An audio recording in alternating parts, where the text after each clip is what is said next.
Нема личност што барем еднаш во животот не озборувала, но сите се согласни дека него одобруваат озборувањето. Психолозите сметаат дека озборувањето е вкоренето во еволуцијата. Денес, во приказна, ќе говориме за озборувањето.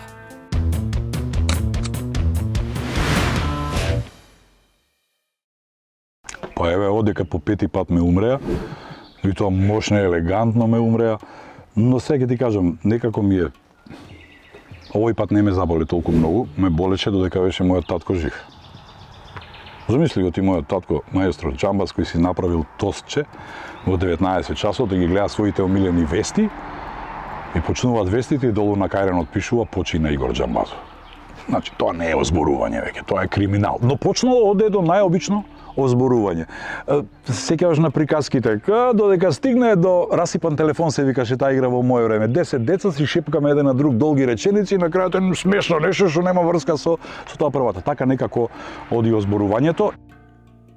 Игор Джамбазов, човек енциклопедија. Зад себе има искуство што руши бариери и поместува граници. Патентирано уметничко име кое низ годините се соочувало со разни озборувања. Нашата средба на оваа тема во Дојран ја започнавме со негов коментар на едно истражување, кое вели дека мажите се поголеми озборувачи од жените. Вистина. Имам пријатели такви оговаруши, ги викам тетки, војни, стрини.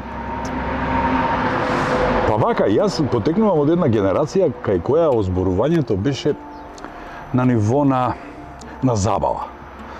Во моје време озборуваа комшивките најмногу, кого си донел ноќта на гости, во колку саат си отишла она, колкави штикли имала твојата женска, каква кола возиш и но тие беа некако безопасни, нели? И тоа озборување од комшивките со помош на денешната современа технологија прерасна, стана глобален феномен, озборувањето. Социјалните мрежи се идеално нешто за тоа.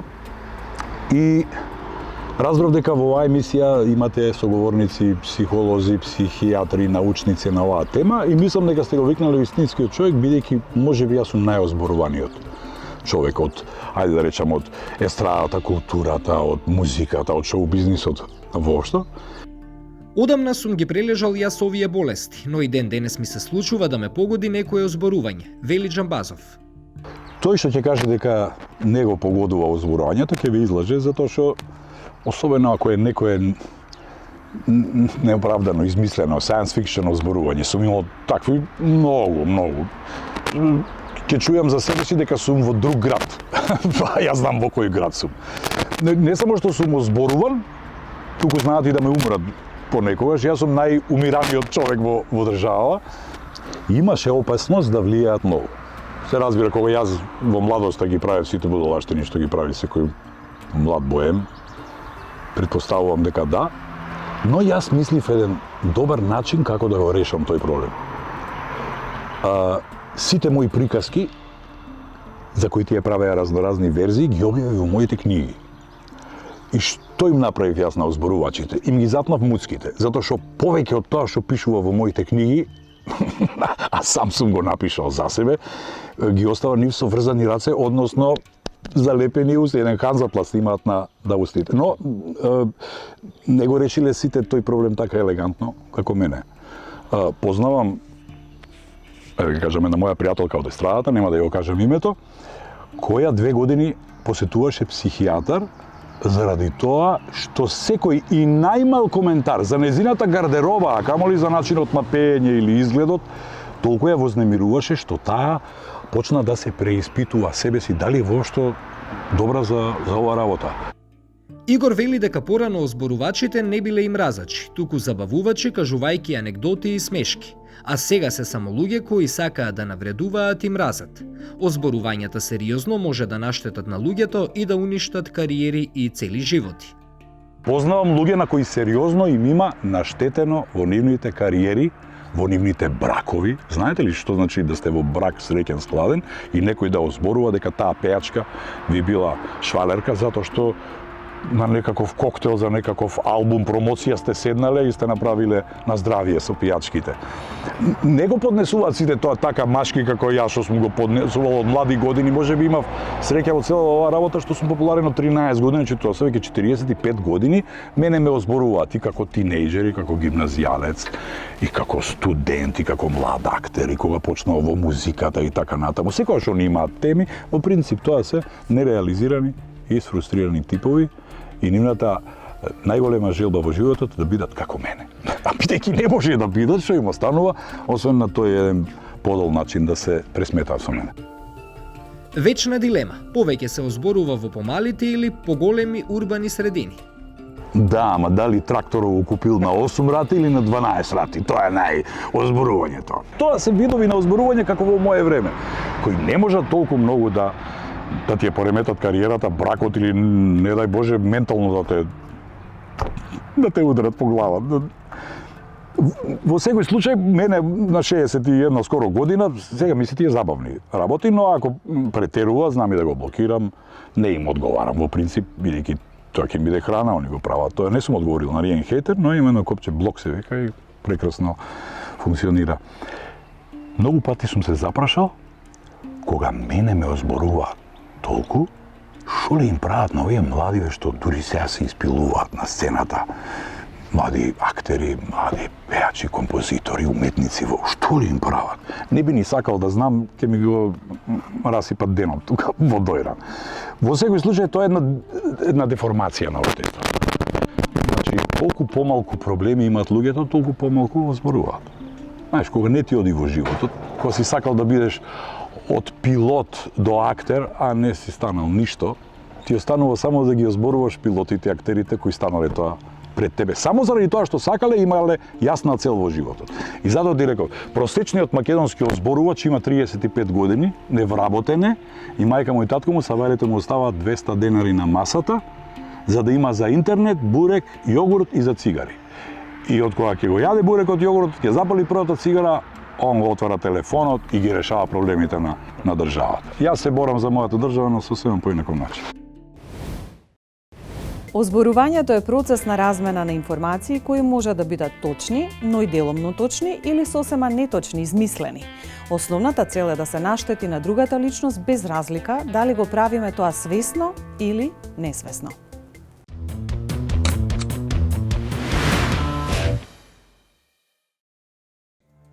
Во речникот за медиумска писменост, озборувањето е дефинирано како информација која си ја слушнал, но не знаеш дали е точна. Озборувањето може да го дефинираме како разговор за некоја личност во негативен контекст, во момент кога таа личност не е присутна. Кога некого озборуваме, тоа главно значи дека со осуда и во негативно светло коментираме нечи личен живот, како неговите избори, одлуки и постапки, или него неа како личност, темпераментот, карактерот и навиките.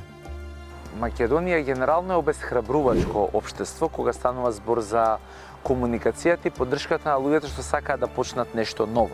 Бидејќи секој од нас се наоѓа ситуација да сака да се испроба во некоја професија, во некоја дејност, во некое учење, нова активност, бизнис, што и да е. И едноставно од тука почнува се. Првата комуникација е како можеш, нели ти е страв, никој не успеал зарем и ти ќе успееш, и сето тоа понатаму доведува до озборување, до завист, доведува до страв да се преземат нови работи, едноставно до стоење во место.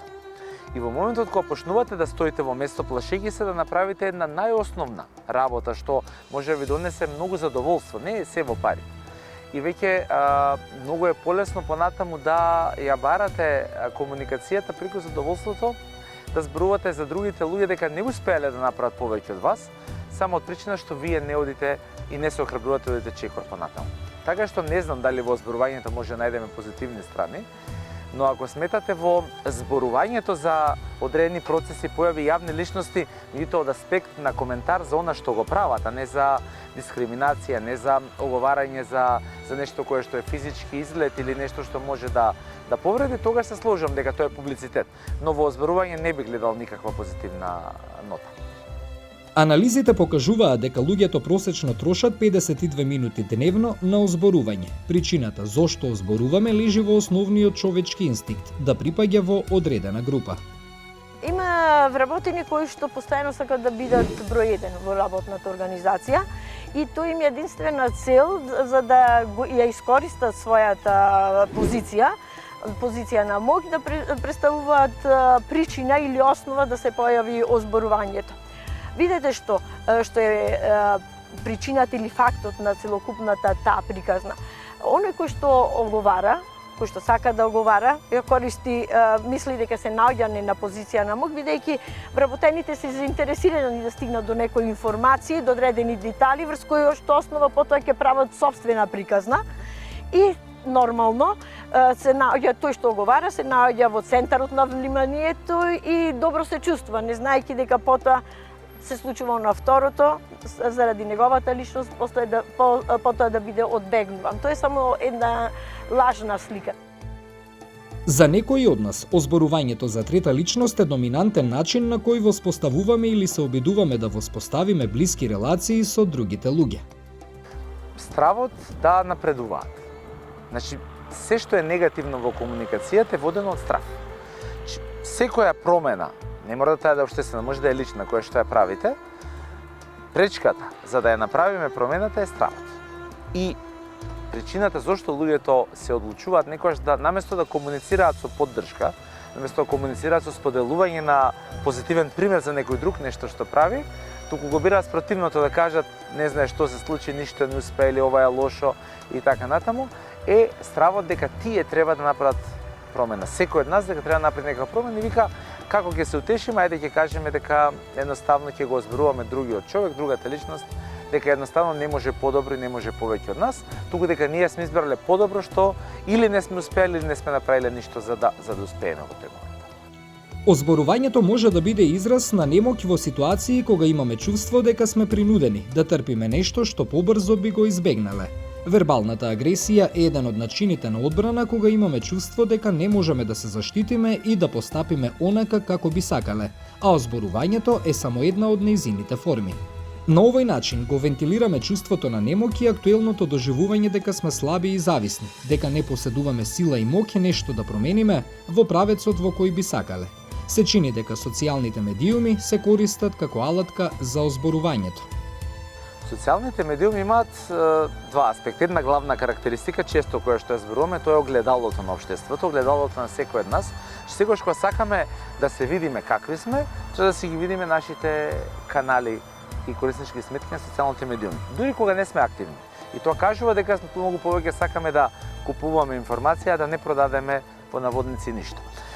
Дури кога се изразуваме лошо, тоа можеме да го прочитаме и да видиме како тоа звучи. Така што социјалните медиуми се прво огледалото, а втората работа тие даваат две можности. Едната можност е да всушност ние многу поблиску се запознаеме со она што се случува кај луѓето кои што избираме да ги следиме. Меѓутоа втората можност за сите кои што правилно ја користат да објавуваат информации, фотографии, аудиовизуелни материјали и да создадат слика како што сакаат општеството да има за нив. Тоа не е работа само на инфлуенсери. Тоа е работа на секој човек кој што сака да се профилира на било кој начин на социјалните медиуми. Значи едноставно го објавувате она кое што сакате да биде впечаток за вас. Сакате да биде став, сакате да биде слика за вас. Колку играат улога од тука, очигледно дека одлично погонско гориво може да биде за озборување, но истовремено може да бидат одлично погонско гориво и за мотивација. Според психолозите и позитивното и негативното озборување може да ја зголемат нашата самодоверба. Тоа прави да се чувствуваме подобро во врска со себе, но и да бидеме поконкурентни. Нема начин како да комуницирате користејќи озборување, а да тоа биде позитивно. Ако вие користите аргументи за да искажете одреден став, за одредена појава, за различно мислење, тоа не е озборување. Току вие користите аргументи кои се однесуваат за физички изглед на човек, карактеристики, афери, разни работи кои што се шепотат зад грб, тогаш веќе вие не можете да правите позитивно. Мислам, никој од нас не може да го прави тоа позитивно. Во студијата која го анализирала ефектот на озборувањето биле проучувани слики од мозок на маж и жена, додека следеле озборување. Без оглед дали озборувањето било негативно или позитивно, тоа предизвикало активности во мозокот. Негативните озборувања предизвикале вознемиреност. Мозочната реакција на озборувањето покажува зошто луѓето ги сакаат скандалите и дезинформациите. Еве ќе ги кажам само примери кои што ќе ве убедам дека постои. Вели, кога за време на кога пиете кафе на паузата и оговарате некоја позната личност во смисла на пеач, глумец и така натаму, тоа може да ви се претвори во забава, нели она што рековме социјален момент на здружување, на избегнување од секојдневните проблеми. Потоа, ако вашиот колега насетил нешто и ви речи дека ќе почнат да отпуштаат од работа, разбрав дека менаџерскиот тим има иницијатива да отпушта, тоа за вас представува еден импут дека морам да правам нешто, да барам нова екзистенција. Значи, еве ви ги моментите кога можеме велиме позитивно уговарање, се до онај момент до кога не се нанесува штета. Иако можеби носи олеснување, а често и поддршка, озборувањето не носи решение на ситуацијата. Токму поради поддршката што ја добиваме, постои ризик да влеземе во улога на жртва и да се навикнеме на неа, што може да биде штетно. Британците имаат една изрека која што вели секогаш започни да разговараш на тема време. Значи какво е времето. И не случајно се прави тоа, или поговорката исто така им гласи дека секогаш можеш да зборуваш кога немаш друга тема на тема време. Значи, ако немаме што да комуницираме, подобро да зборуваме за природата, подобро да зборуваме за времето, подобро да зборуваме за актуелностите, отколку да зборуваме за други луѓе. Бидејќи ако другите луѓе се предмет во нашата комуникација, нема достане време за нас. Нема достане време за нашите потреби. Едноставно, фокусирајќи се на комуникација која што ги става другите луѓе и нашата осуда или мислење за нивниот животен стил, че едноставно нема да се реализираме себе си. И потоа, кога ги си дојдеме дома и кога се прашуваме зошто не сме среќни, дали ни општеството криво, политичарите криви, дали ние шефовите на работа, прво треба да се запрашаме што направивме за себе, како комунициравме денеска за да бидеме среќни. Дали го исполнивме времето комуницирајќи со нашите блиски, комуницирајќи со себе за своите потреби, или пак го исполнивме времето размислувајќи за сите околу нас, дали правилно според нашиот вредносен систем го чистеле дворот или не им бил чист. Ако одговорот е првото, тогаш е добро, но ако одговорот е второто и повеќе сме занимавале со другите, мислам дека крајно време е да разбереме дека комуникацијата има насока да разведри, да даде позитивен импулс и да мотивира. Од таа обесхрабрувачка комуникација, карактеристична за македонското и балканското општество, сме тука каде што сме. Затоа младите бараат излез во западните земји, затоа што таму системот ве бодри, ве мотивира. Тоа е клучното. Озборувањето на работното место е една од најчестите причини поради кои луѓето се несреќни на работа. Озборувањето сега во поново време представува еден фатален феномен кој што се јавува во организациите и представува еден деструктивен фактор кој што може да настане уништувајќи организацијската култура, пред се и климата во самата организација. Колку е ова озборување уште на времето, можам да кажам, го имало своето значење, само да кажам дека порано едно од 4 занимања кои што сега се во ова општество денес не постојат, но постоеле порано и представувале на вистина нешто што се говорело, било озборувачот. Озборувачот била платена, значи функција, не би рекла професионалност, би го ставила тоа во наводници. Истиот тој што правел? Значи собирал информации кои што ги приготвувал или ги ставал, ги спакувал на тој начин за да ја намали вредноста на личноста за кој што бил платен, значи измислувал соодветна причина. Колку озборувањето е деструктивно, во едно обраќање дури и папата на дел од оние неделни мисии на својот прозор скажал дека озборувањето е нешто поопасно од COVID-19 дури. Иако преку озборувањето понекогаш се доаѓа до корисна, доверлива информација за фирмата или за колегите, последиците од озборувањето на работното место се скоро секогаш негативни и во крајна сметка ја убиваат репутацијата и продуктивноста. Озборувањето најчесто настанува, има повеќе фактори, значи самата организација може да биде иницијатор на озборување, заради тоа што организацијата направила таква средина каде што конкурентноста на вработените, организација која што се фокусирала премногу на резултатите, направила едно поле на надпревара на вработените и да се јави потреба, правејќи си одреден терен на секој од вработените да постигне соодветна позиција која што е посакувана, да почнува да го зборува својот колега заради низа фактори, како што е, например, колегите кои што се мотивирани на работното место, кои што им представува задоволство работното наспроти овие другите, колегите кои што заради својот физички изглед нешто се повеќе од останатите, колегите кои што исто така се успешни во изведувањето на работната задача да бидат мета на оговарање. И сега нормално дека сето тоа предизвикува, како што рековме, деструкција на целокупната работна средина. Озборувањето на работното место носи многу негативни последици и не можеме да кажеме дека треба да се елиминира, затоа што е невозможно, но треба да се сведе до минимум. Самата организација треба да гради стратегии кои што ќе се засноваат на почитување, менаџирање на таквите ситуации, избегнување на дадени конфликти, тимско обединување и нормално да гради ситуација каде што комуникацијата меѓу вработените ќе биде отворена, значи се што имаме да си споделиме јавно, за да не може потоа некој да го злоупотреби тоа сето, да го прераскаже или да си направи цел настан. А што треба индивидуата да прави за да не дојде до ваква ситуација? Индивидуата од своја страна, ако се најдете во позиција каде што или во место каде што оговарате, едноставно напуштете го местото. Бидејќи и за оговарач се смета и секој некој што останал во средината и ако не оговара, слуша. Едноставно. Потоа внимавајте вели пред кого разговарате. Затоа што она што вие ќе го кажете може да биде пренесено во сосема друга конотација и оној другиот, како што претходно напоминав, цел настан да направи, цела приказна да направи, според она како што тој сака да биде истата атрактивна. Трето што треба да го направите е тоа што внимавајте на кого тајните ги кажувате.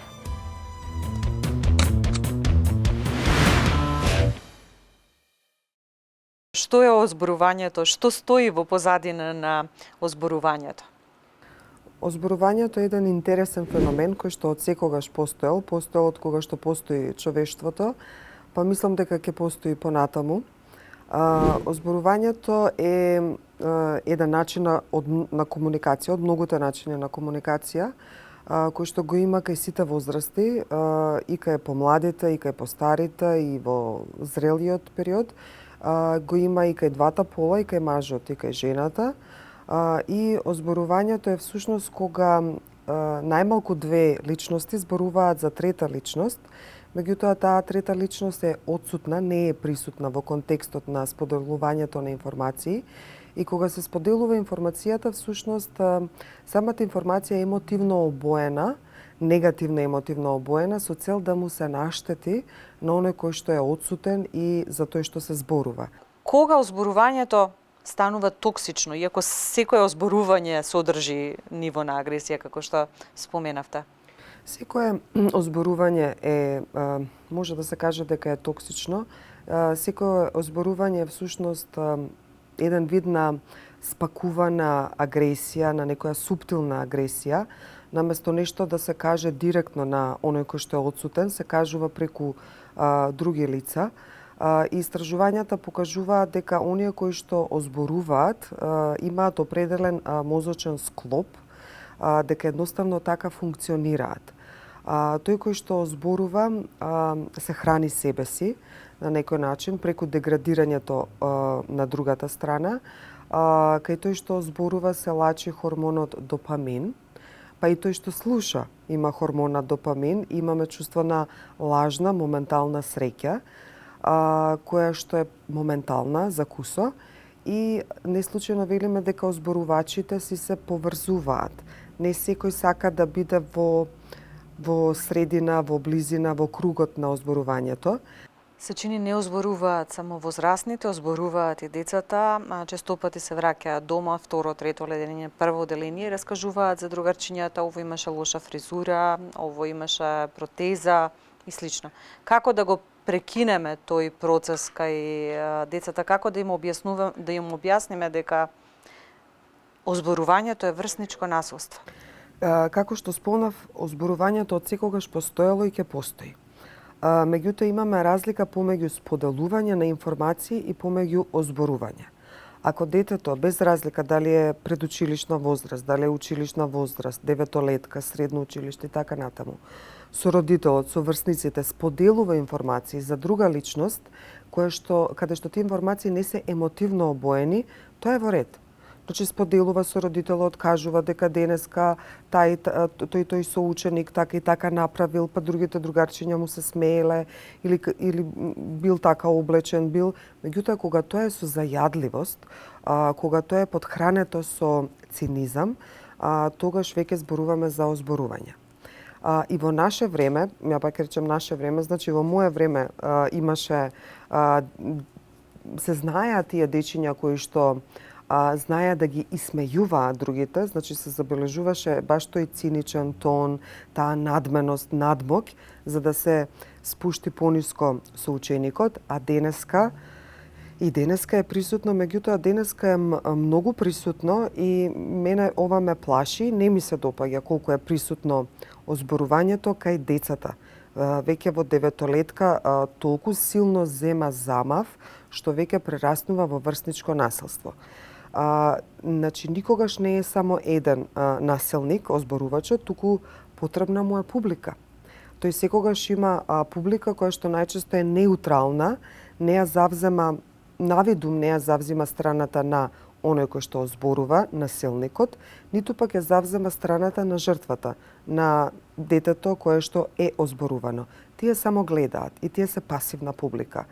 А озборувачот озборува, го деградира детето, го исмејува детето и на тој начин се храни со тоа што публиката му дава на некој начин аплауз, го слуша и ја пренесува информацијата. Јас прво би рекла да родителите ги слушаат своите деца како зборуваат, како се изразуваат. Доколку зборуваат со тон со кој што го деградираат со ученикот, другарчето, тогаш да му обрнат внимание дека тоа не е убаво што го прави. Ние возрастните би кажале дека тоа не е етички, тоа не е морално, тоа не е во ред. Ние психотерапевтите би кажале дека тоа не е здраво, тоа не е здрав начин на комуникација. Убаво е родителот да му објасни на своето дете во зависност од возраста на детето дека секој е индивидуа за себе. Сите сме различни. Дури и еднојајчаните близнаци не се 100% идентични. Сите се различни. Значи не зборуваме само за генетски склоп, емотивен склоп, туку и за социјалната припадност, во која сфера од социјалните слоеви, начинот на изразување, начинот на облекување, комуникација, сето тоа е различно и во ред е да се биде различен. Постои ли разлика кој повеќе озборува? Мите дека жените повеќе озборуваат, но еве што од ваш агол сметате дека е точно? Дали сите озборуваме еднакво или пак некој озборува повеќе, а некој помалку? Има разлики во однос на полот. Неформално е кажано дека жените се поголеми озборувачки од мажите. Меѓутоа, тоа не е точно. Затоа што истражувањата покажуваат дека и мажите озборуваат и жените озборуваат.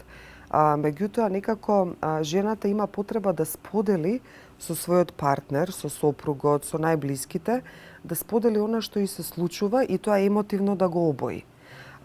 Така да на тој начин таа ја задоволува својата потреба да биде чуена, својата потреба емотивно да се испразни од тешкиот работен ден, од неправдата која што е била нанесена и на тој начин пак е пасивна агресија, вербална агресија, меѓутоа таа и ние во општеството не можеме туку така да одиме и да му наштетиме, туку таа споделува со сопругот и на некој начин се празни. За разлика од машките фигури, кои што и тие споделуваат, и тие озборуваат, меѓутоа тие најчесто тоа го прават за да се, како да кажеме, да не бидам погрешно сватена, за да се издигнат себе си.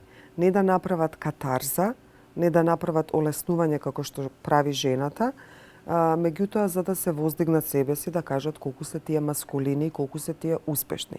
Постои ли начин како да се прекине озборувањето, како да не влезете во тој круг доколку сте дел од некаков процес на озборување?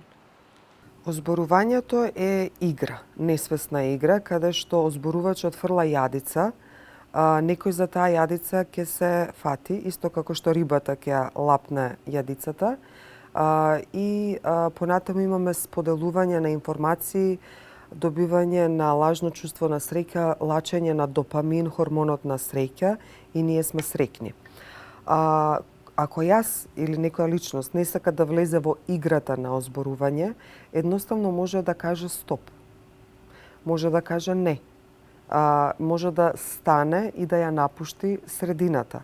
Доколку тоа му е непријатно, може на суптилен начин да ја сврти темата, да зборуваме за нешто друго и да се обиде да ја сврти темата. Меѓутоа, озборувачот веројатно е многу повеќе дека пак ќе се врати, ајде да зборуваме за отсутната особа и така да го структурираме времето. Откривањето тајни, прераскажувањето реални и измислени ситуации, пренесувањето шпекулации и лоши коментари за врсниците и наставниците се типични за учениците од 2 и 3 оделение. Не затоа што сакаат да понижат или да навредат некого, туку за да го проценат сопственото влијание врз другите. Но она што треба да ги научиме нашите деца е фактот дека озборувањето е врсничко насилство.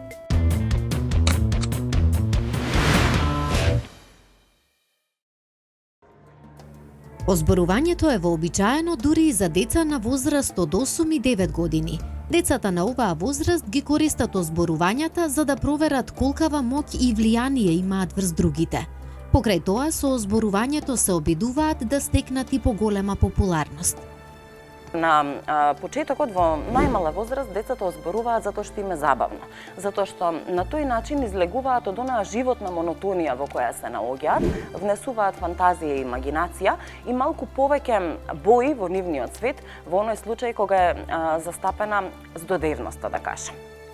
Меѓутоа, тоа е некоја основна причина, внесот на забава. Ако навлеземе малку психолошки подлабоко, можеме да кажеме дека социјалниот мотив да се биде дел од одредена групација, да се допаднеме на другиот, за жал на еден негативен начин. Зошто? Затоа што кај децата доста често е присутен моментот ќе му се допаднам на другиот тогаш кога ќе бидам негативец. Или во случајов ќе го озборувам непријателот под знак на водници со некое друго дете, јас ќе ја земам улогата на праведник, некој кој го предупредува другиот, некој кој го става во една вештачки креирана кризна ситуација и во тој случај ќе бидам херојот. Меѓутоа, оние другарства базирани на принципот на озборување и на формирање на групи се со прилично стаклени нозе и се многу лесно кршливи. Зошто? Затоа што во тој момент кога децата ќе го изгубат тој заеднички под знак на водници непријател и тогаш кога децата нема да имаат веќе заеднички интерес, таа изградена врска се губи, односно нема квалитет. Понатаму можеме да кажеме дека децата озборуваат затоа што имаат желба да бидат доминантни. Социјалниот мотив да имаме желба или потреба за власт, односно за доминација, не власт во политичка, туку власт во една социјална смисла, е исто така еден голем причинител на озборувањето.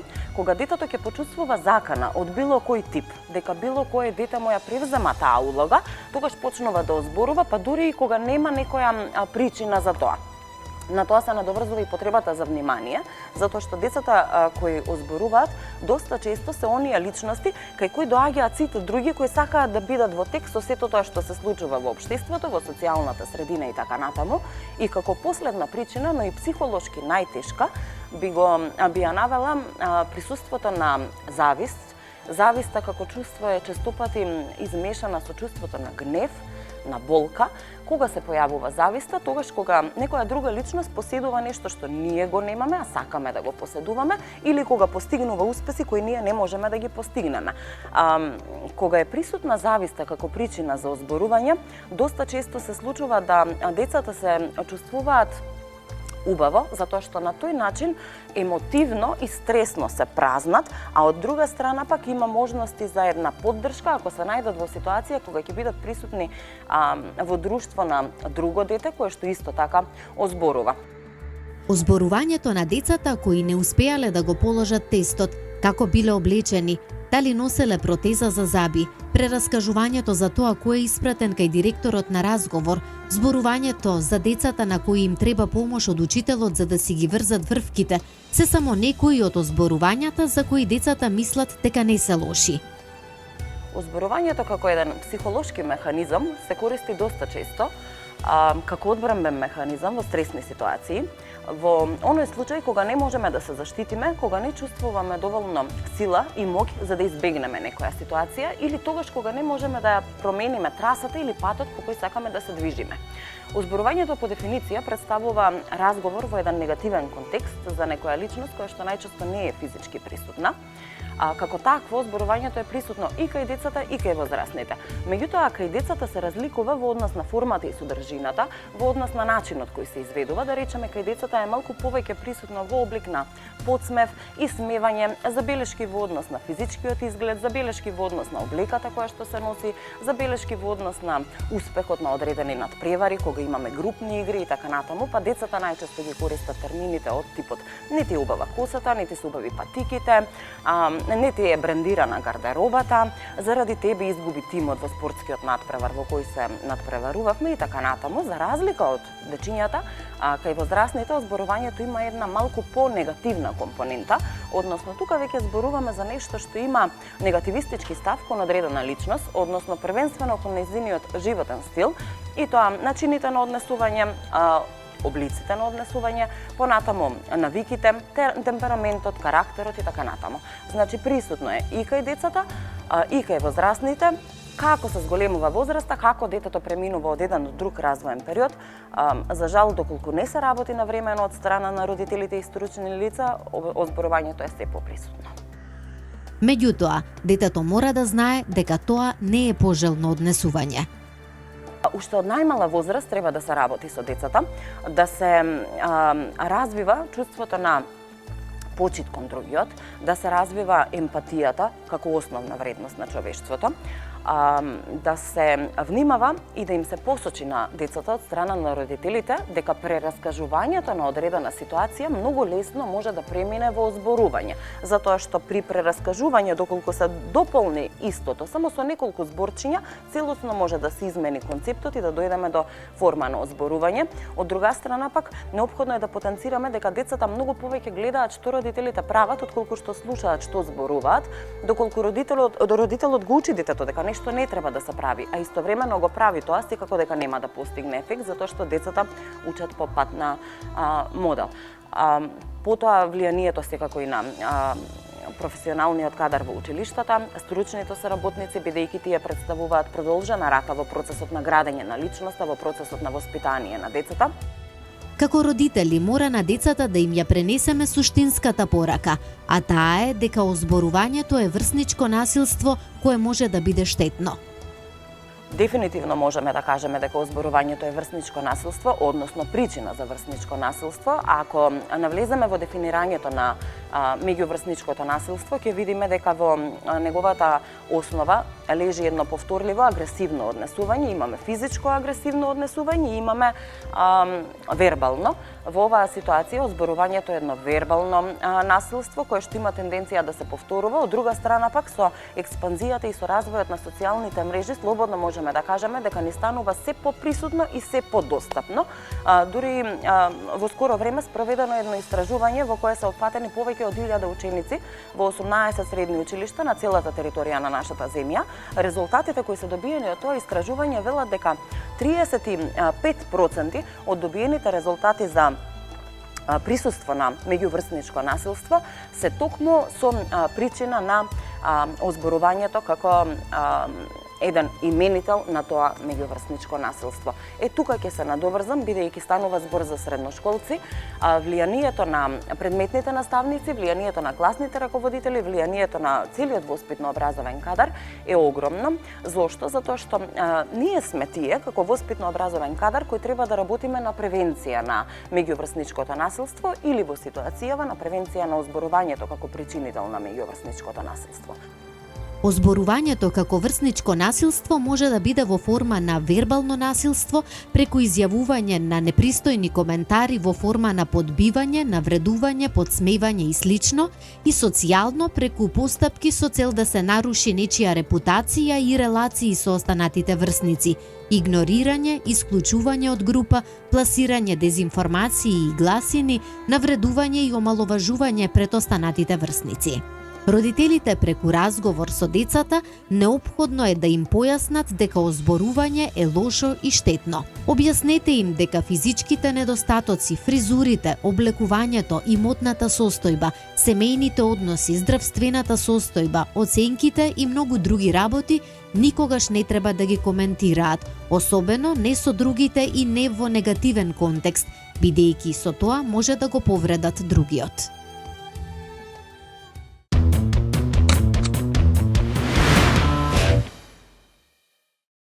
Зборувањето секогаш за луѓето е дел од нашето секојдневно живење. Сега некои зборувања почнуваат, ние општо кажано ги велиме, ги класифицираме како оговарања, односно кога со намера, без разлика дали сме сретнали личноста или не, почнуваме да зборуваме за некои карактеристики или било што е врзано со таа личност. И тоа преоѓа во едно оговарање, кога, нели, сите учесници во разговорот, двајца или повеќе, почнуваат да коментираат кои би вистини, кои полувистини, кои невистини, кои некои своји гледања на тоа. И обично ние го ставаме во категорија на оговарање кога ќе почнеме да користиме сарказми, подсмешливост, нешто злобно, нешто невистините за да оставиме впечаток за таа личност, не мислејќи дека уствари секогаш зборуваме најмногу за себе. Никој нема да се буни да биде жртва на такво, нели, озборување, да некој оди и да го пофали. Или со леле, види колешката, значи како направила, па раскажа, она сготвила, па ем децата, па уште дошла тука на работа, па сега вечер ќе го прави тоа, алау да е. Значи, сите сакаме да некој да не оговара на таков начин, нели, да зборува, да се соберат 5 луѓе и едно пола саат да не фалат колку сме биле добри и вредни. И никој нема да рече зошто ме озборувате, не сакам за мене да се зборува, или било кој од страна да рече леле, овие група се собрале па оговарале некого. Него тоа не остава некој голем впечаток, нели, кај луѓето, некоја емоција, да, пријатно чувство, ама им простуваме на тие. Особено тоа зависи од расположението на личноста. Ако денеска мене не ми е денот, ако сум лута на некој си и некого или за нешто, ако се чувствувам недобро со себе си, озборувањето е добар начин како ќе си ја качам вредноста, зашто тој што озборува и кога критикува, секогаш се става во надредена позиција дека јас знам, јас сум многу окей, ама имам моќ да приметам дека тие таму нешто не чинат, дека тие се такви и такви, да дадам квалификација за луѓето, да дадам критика, да кажам совети како би требало тоа да изгледа. Односно, тој што зборува си прави себе си да се чувствува малце подобро. Така да, тоа е еден копинг механизам на справување со нашата анксиозност, несигурност, нестабилност или емоции. Колку помалце можеме да ги контролираме нашите емоции и да го познаваме помалце нашиот внатрешен свет, толку повеќе можеме да влеземе во таа стапица да често пати оговараме.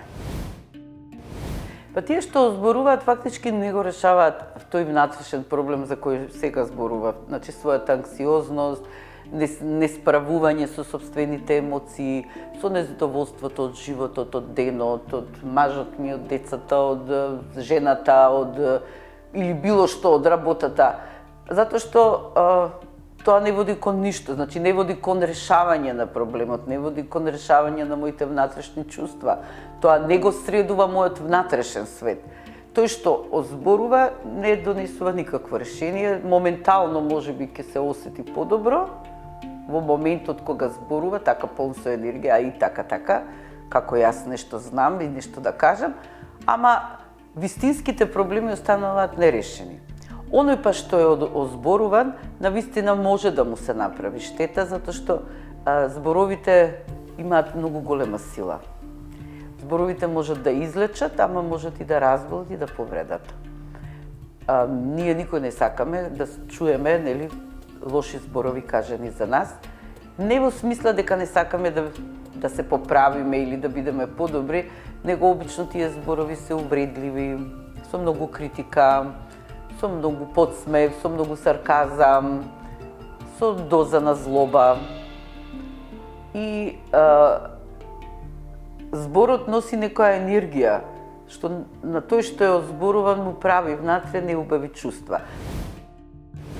Па знаете како, ја до сега никаде не сум сретнала во книги што читам, истражувањата што ги гледам и така, дека психолошки, менаџерски или во било која смисла зборувањето е ставено како едно од етапите во разрешување на конфликти, на проблеми. Зборете повеќе за некого, вас ќе ви биде подобро. Не, може би, како што реков преска, во моментот и ќе се почувствува некој подобро, ама ако има проблем еве во фирмата и ако се озборува шефот или некој работник кој би требало да го смени своето однесување, проблемот нема да се реши. Значи, постојат многу други постапки, многу други начини како. Едино што е моментално празнење на една негативна енергија која не води кон ништо. Жените озборуваат повеќе. Ова е мит.